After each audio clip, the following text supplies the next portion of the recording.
It has been 57 years since Dr. Martin Luther King Jr. gave his historic I Have a Dream speech at the Lincoln Memorial.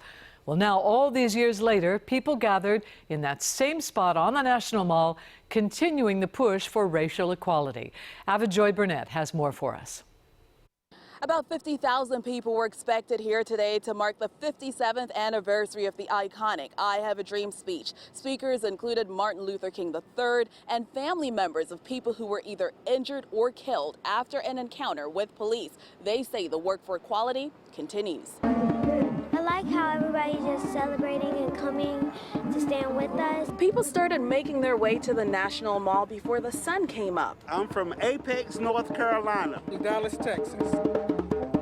We are from Houston, Texas. Portland, Oregon. So I'm Scott, Massachusetts. Friday marks the 57th anniversary of Dr. Martin Luther King Jr.'s I Have a Dream speech. It's real personal for a lot of us. At the Lincoln Memorial. I was actually here like, I want to say 5 years ago when the Million Man March was going on. In a time of racial strife and a call to action for police reform, people felt they had a duty to return here and continue to fight for that dream. That moral arc of justice hasn't been far enough yet. We're not there yet. We're not far enough yet. Family members of people who were either injured or killed after an encounter with police also spoke at the event.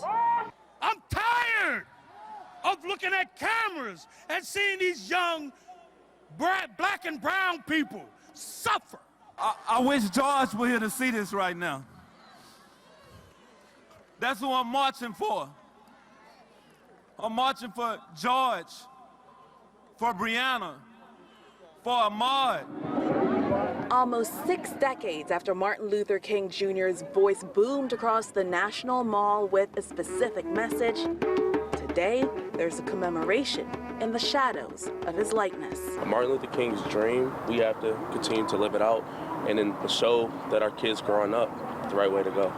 After the event at the Lincoln Memorial, the group marched over to the Martin Luther King Jr. Memorial. There were also virtual events to commemorate the 57th anniversary. On the National Mall, Ava Joy Burnett for WJZ.